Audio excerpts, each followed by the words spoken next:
Hello friends, Rajaura tasty designs में आपका स्वागत है। आज मैं आपके साथ शेयर करूंगी हॉल्टर नेक कुर्ते की कटिंग और स्टिचिंग की फुल वीडियो। तो इसके लिए मैंने 2 मीटर कपड़ा लिया है और इस कुर्ती में मैंने कॉलर अटैच नहीं किया है, बिना कॉलर के ये मैंने बनाई है। बट इसकी सारी कटिंग और स्टिचिंग बिल्कुल हॉल्टर नेक के ही जैसे हम करेंगे। और इस कुर्ती के साथ जो मैंने प्लाजो पहना हुआ है, अगर आपको इसकी कटिंग और स्टिचिंग देखनी है तो लिंक मैं डिस्क्रिप्शन बॉक्स में दे दूँगी। तो चलिए अब हम कुर्ती बनाना शुरू करते हैं। तो उसके लिए ये जो 2 मीटर कपड़ा हमने लिया है, इसको हम 4 तह में बिछा लेंगे। ये मैंने कॉटन का कपड़ा लिया है बिल्कुल, और इसको मैंने पहले धो लिया है जिससे कि कपड़ा सिकुड़ ना जाए, श्रिंक ना हो जाए। तो उसके बाद हम इसको 4 फोल्ड में ऐसे सेट कर लेंगे, बिछा लेंगे। और फिर हम इसकी सबसे पहले लंबाई का निशान लगाएंगे। तो इसमें पूरा दिख नहीं रहा है, लंबाई मैंने लगाई है 39 इंच पे, और 2 इंच प्लस मार्जिन किया है नीचे से मोड़ने के लिए। ऊपर से फिर हम इसको बराबर कर देंगे स्केल से। उसके बाद हम शोल्डर का निशान लगाएंगे, कंधे का निशान तो 6.5 इंच पे, और फिर आर्म होल भी हमने 6.5 इंच पे लगाना है। तो यहाँ से भी हम 6.5 लगा लेंगे। और फिर हमने बस्ट का निशान लगाना है 9 इंच पे, क्योंकि हमारी टोटल 36 इंच है तो उसका चौथा भाग 9 इंच हो जाएगा। तो ये ऊपर से कंधी जो बिल्कुल हमने लाइन सीधी की थी, ऊपर से जहाँ से लंबाई ली थी वहाँ से हम 12 इंच पे निशान लगाएंगे वेस्ट के लिए, कमर के लिए। और उसके बाद हम हिप का निशान लगाएंगे। तो ऊपर से लंबाई पे हम लेंगे 19 इंच पे। ये आर्म होल वाला निशान है, इसको हम मिला देंगे स्केल से। और ये हमारा बस्ट पॉइंट, बस्ट का निशान लग जाएगा 9 इंच पे, और कमर हम लगाएंगे 7.5 इंच पे, और हिप भी हमारा 9 इंच पे लगेगा, हिप का निशान भी। तो ये हमारे तीनों निशान लग चुके हैं। तो जितना हमने हिप का निशान लगाया है सेम उतना ही हम घेरे अब बनाएंगे। तो ये हमने घेरे का निशान लगा दिया 9 इंच पे, और यहाँ पे भी हम 9 इंच पे लगा के इस तरीके से जो निशान हमने लगाए हैं बिल्कुल उन्हीं निशानों के ऊपर से हम स्केल से ऐसे सब निशानों को आपस में मिला देंगे। तो उसके बाद हम नेक का निशान लगाएंगे। नेक की चौड़ाई विड्थ हम लेंगे 3 इंच, और इसकी लंबाई भी हम लेंगे 3 इंच। और जैसे हम नॉर्मल गला बनाते हैं, नेक बनाते हैं, सेम उसी तरीके से हमने गोलाई में इसको राउंड नेक बना देंगे। इसकी थोड़ी सी हम गोलाई कर देंगे। तो ये हमारा फ्रंट नेक बनेगा। और जो बैक नेक बनेगा वो हम उसकी जो लंबाई लेंगे वो हम 1 या 1.5 इंच लेंगे, और चौड़ाई हमारी सेम होगी दोनों की 3 इंच। तो ये हमारा नेक का निशान लग चुका है, फ्रंट और बैक का। तो अब हम इसकी कंधी का निशान लेंगे। तो कंधी हमने जितनी भी हमने अब ये नेक का लिया है उससे हम 2 या 2.5 इंच बाहर की साइड लेंगे।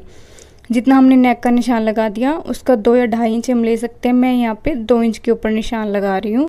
और अब हमने फ्रेंच कर्व को इस तरीके से रखना है कि जो 2 इंच का निशान लगाया था वहाँ से लेके हमारा जो बस्ट पॉइंट लगा है वहाँ तक हमने इस तरीके से ऐसे गोलाई में मिला देंगे।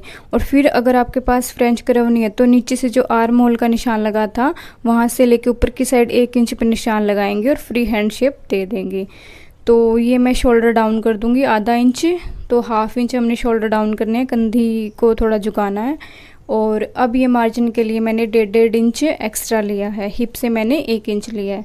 तो आप चाहें तो 2 या 2.5 इंच का मार्जिन एक्स्ट्रा रख सकते हैं बस्ट पे से और वेस्ट पे से, बट मैंने इसमें कपड़ा कम है तो इसमें 1-1 1.5 इंच का मार्जिन। अब हमारी मार्किंग कंप्लीट हो चुकी है, निशान लग चुके हैं। अब हम इसकी कटिंग करेंगे।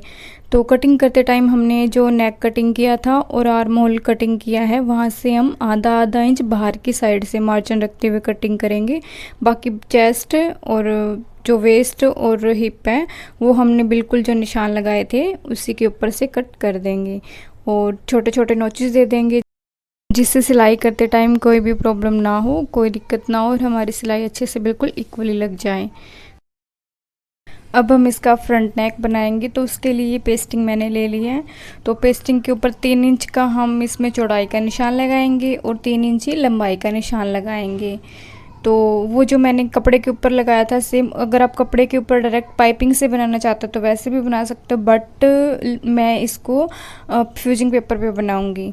तो उसके लिए जो हमने नॉर्मल नेक का निशान लगाते हैं वो गोलाई देते हैं, सेम उसी तरीके से हमने इसकी गोलाई दे दी है। और अब हम इसको कपड़े के ऊपर अटैच कर लेंगे।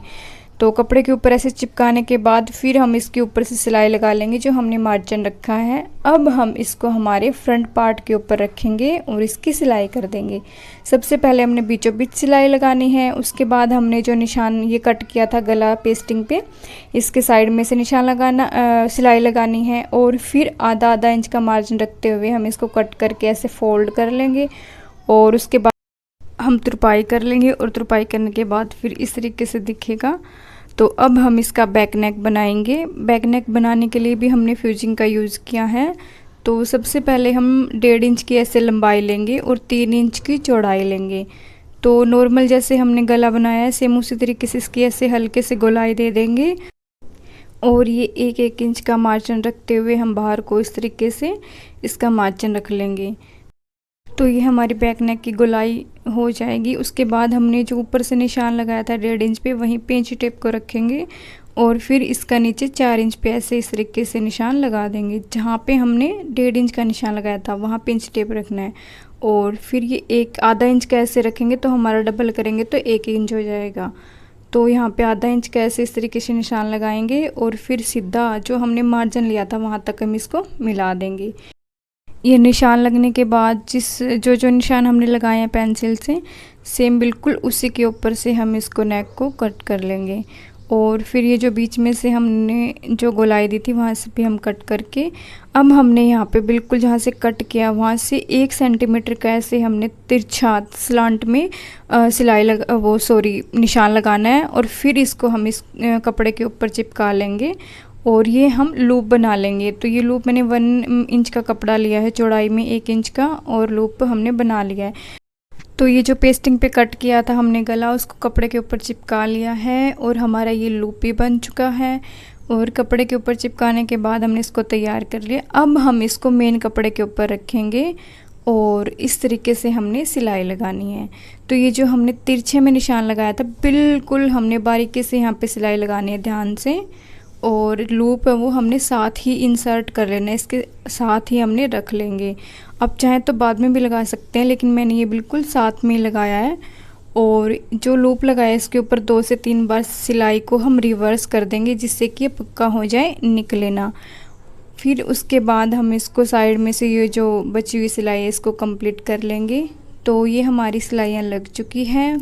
अब हम इसको कट कर लेंगे और यहाँ से जब अब हम कट करेंगे तो हमने ध्यान रखना है कि हमारा कपड़ा ना कट हो जाए और बिल्कुल इक्वली कट हो, और इसको फिर हम फोल्ड करके प्रेस कर लेंगे। तो ये हमारा आगे का और पीछे का गला तैयार हो चुका है। प्रेस करके तुरपाई हमने कर ली है और फिर उसके बाद हमने इसकी कंधी भी जोड़ दी है।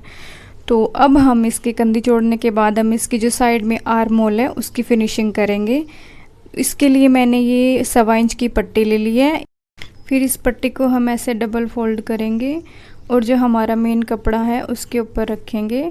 कपड़ा हमने सीधा रखना है, सीधी साइड हमने इस पट्टी को रखना है और फिर इसके ऊपर हम सिलाई लगा देंगे। सिलाई हमने एक पैर की सिलाई लगानी है। तो ये इस तरीके से हमने ना ही कपड़े को ज़्यादा खींचना है और ना ही पट्टी को, नॉर्मल हमने किसी चीज़ को खिंचाव नहीं देना, ना कपड़े को और ना ही इसको पट्टी को। इसको बिल्कुल हल्के हाथ से ऐसे घुमाते हुए हम पूरे में सिलाई लगा देंगे। इसी तरीके से जिस तरीके से हम इस राइट साइड का आर्म होल तैयार कर रहे हैं, दूसरी साइड से भी सेम उसी तरीके से हमने तैयार कर लेंगे।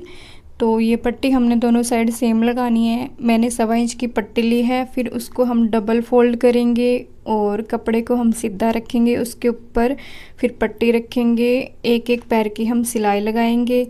तो ये हमारी सिलाई लग चुकी है दोनों साइड, दोनों आर्म होल पे। तो अब हम इसके जो छोटे छोटे कट हैं वो लगा देंगे ताकि जिससे हम इसको पलटेंगे तो हमारा अच्छे से पलट जाएगा, घूमेगी भी नहीं और फिनिशिंग से सिलाई आएगी। तो इस तरीके से हम इसके ऊपर प्रेस करके इसको तुरपाई कर लेंगे। दोनों साइड ही हमने तैयार कर लेनी है। तो ये हमारी दोनों साइड तैयार हो चुकी है। अब हम इसकी साइड फिटिंग करेंगे। तो निशानों को एक बार फिर से हम जो निशान लगाए थे उनको इस तरीके से डार्क कर लेंगे और फिर दूसरी साइड भी हम ऐसे रखते हुए इसको ट्रेस कर लेंगे ताकि हमारी दोनों साइड सिलाइयाँ जो हैं वो सेम लग जाएं। तो ये दूसरी साइड भी हमने निशानों को इस तरीके से थोड़ा डार्क कर लिया है और फिर हम इसकी जो है वो साइड फिटिंग कर देंगे। तो ये हमारे निशान भी लग चुके हैं और ये हमारी फिटिंग हो चुकी है। ये हिप की साइड में हमने हुकाई की जगह पट्टी लगाई है।